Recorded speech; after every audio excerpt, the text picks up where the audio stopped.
Casey. And I'm Julie. And this is Edumecation. Lit Talk.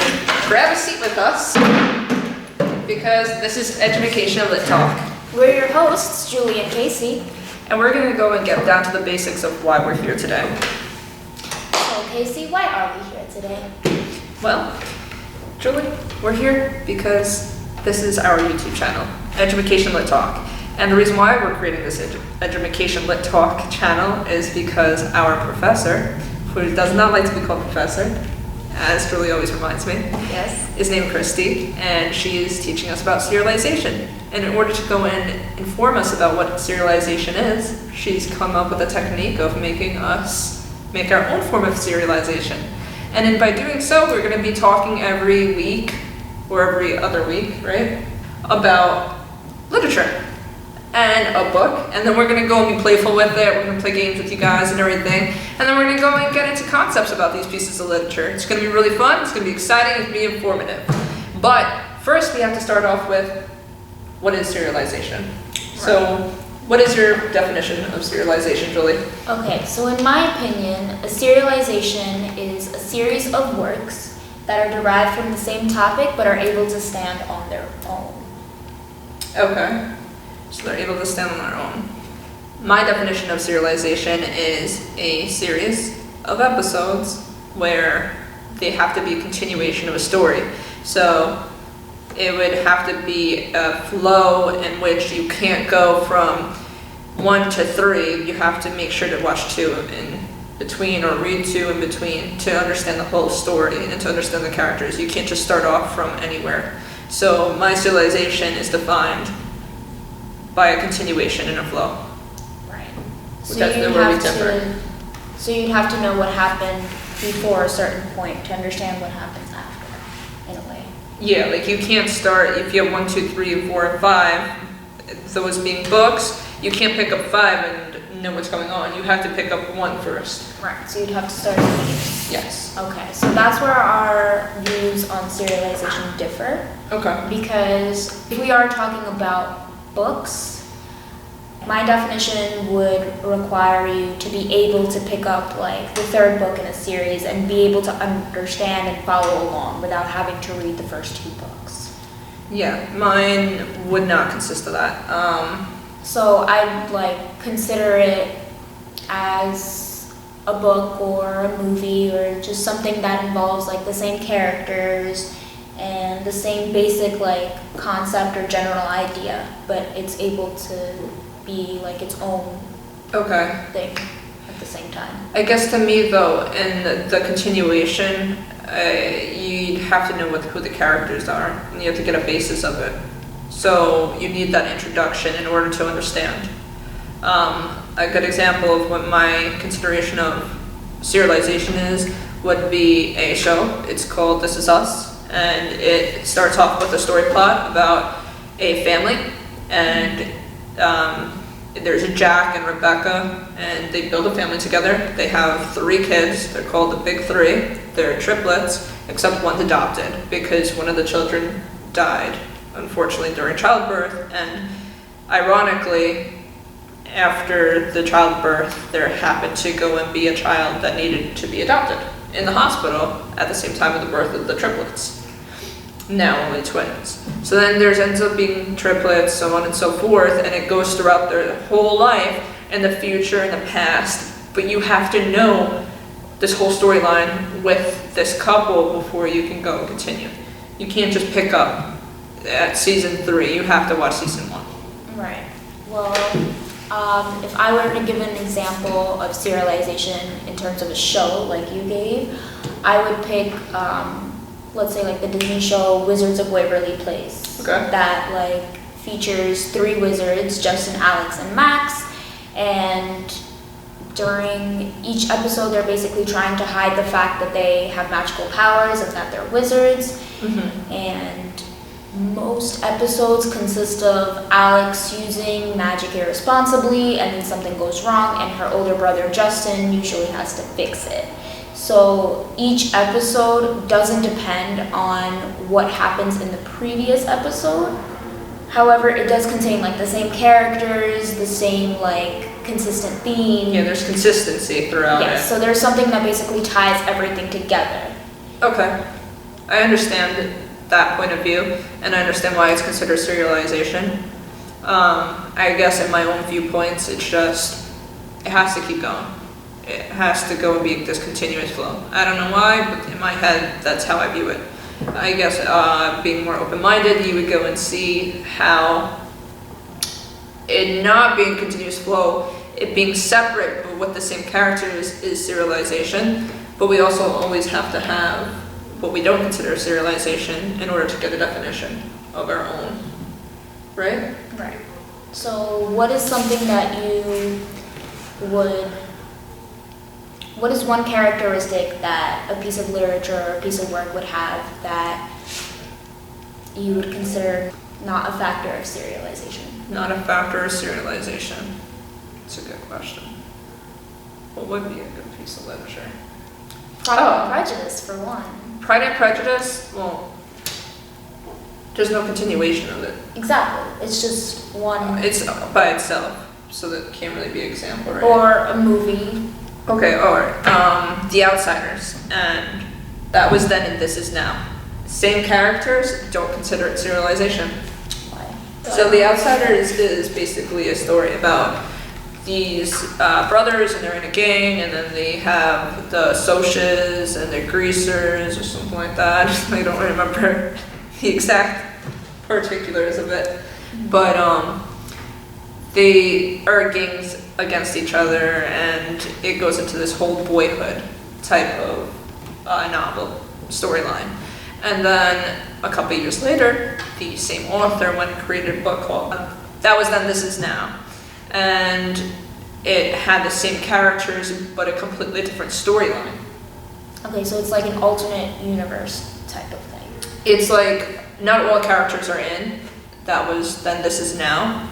So only some of the characters were in it, but it continues kind of a little bit of the backdrop of The Outsiders. Like, you have to have read The Outsiders to understand, but I don't consider it serialization because I guess it's not all those characters, and it's not a complete continuation of every character story. Alright. If that makes sense. Does that make sense? Basically, it's not like a direct continuation of the previous book. Exactly. So that's why I don't consider it a serialization, because it's not directly connected. I feel like an example of what I personally wouldn't consider serialization would be, like, let's say in terms of shows, I would say like spin-offs. Mm-hmm. An example I would give of this would be The Vampire Diaries, and which had like a spin-off called like The Originals. So it did feature some of the characters that were introduced in The Vampire Diaries. Mm-hmm. However, it did have mostly new characters. It had a completely different plot. While there were like vampires and werewolves and like supernatural creatures within the new show, the plot was completely different. They weren't following the same concept. Yes, basically. And then after that, there was like a new spin-off of the show, The Originals, called Legacies, which also, it featured like 2 or 3 of the same characters. Okay. And then again, completely different characters, a different concept, a different plot. Okay, that makes sense to me. I can understand that. Alright, so now that we've decided what our definition of serialization is and isn't, it's time to look up the literal definition of serialization in the Oxford Dictionary. And Julie's gonna go and do that for us. So the literal definition of serialization, according to the Oxford Dictionary, is the act of publishing or broadcasting something in parts as a serial. So I guess based on the definition of what serialization is according to Oxford, it's really up to the author about what they consider serialization. Right, because I feel like the definition wasn't very specific, so it didn't say that it had to be based on the same topic, or it had to stand on its own, like I said, or that you had to know. Be a continuation, like I said. Exactly. It's basically up for interpretation. Right. So as long as it's like several installments is what matters. And as long as the author is continuing with their concept and their idea. Right. So, and they're publishing it as a series. It's meant to be a series. It's meant to go and be all together. So like The Office, it's random, but it's part of one show. it's part of one show. And the American Horror Stories. Right, American Horror Story. I didn't think that was a series. Apparently it is. Well, I mean, I feel like it can be, but it also like can be looked as something that's not a serialization. I mean, they go and they published it as one show, so it's technically supposed to be a series, but was it supposed to be a series? Was it supposed to be serialization? I guess the American Horror Story, if nobody's ever watched it before, they go off of different concepts each season. Right. And each season has a different plot, right? So when watching like season 1, you basically have to know what happens in episode 1 before watching season 2. I mean, Before watching episode 2. right. Okay. But you don't have to go and watch season 1 to go and watch season 2. Yes. So, I mean, it is and it isn't because of the seasons themselves stand alone are series, but when their seasons are all together and they make one series, One giant show, it's not. in our definitions, considered serialization. I guess everybody goes and has to go and define themselves what they consider serialization. But for the sake of our show, this is what our serialization is going to consist of. It's going to be us talking to you guys, our viewers, and we're going to go and be discussing literature. Alright, so now that we went and defined serialization, and we went and spoke about what our own ideas about serialization are, we're going to go and tell you guys basically why we're here. Right. So our form of serialization is going to be a series of videos based on a talk show that we're going to be doing. And each video will focus on a piece of literature or a piece of work that we have been talking about in class that day or that week. We're going to go and have some fun things. We're going to have guests. We're going to go and play games. And we're going to go and be very interactive with you guys. So it's not going to be as boring as this first video. Right. Hopefully it'll be more entertaining. Yes, we just had to go and break down to you guys why we're here today. And what is the show going to be about? Because why would you watch a show if you don't know what's going to go on? So this is basically our pilot. But not really our pilot. Because we're not really playing games with you guys right now. We could play games. We could go and Play rock, paper, scissors. push you. Alright, Play rock, paper, scissors. Loser has to explain the various works of literature that we're going to be covering throughout the series. Sounds good. Rock, paper, scissors, and shoot. That's that 3, okay? Okay. Rock, paper, scissors, and shoot. Damn. Rock, paper, scissors, and shoot. No, this is the third one. Okay, that's at 5. Alright. Rock, paper, scissors, and shoot. Rock, paper, scissors, and shoot. Okay. Alright. I'll Okay. explain it because I'll take pity on you. Alright, It's very so... nice of her, isn't it? What? So that's very nice of her, isn't it?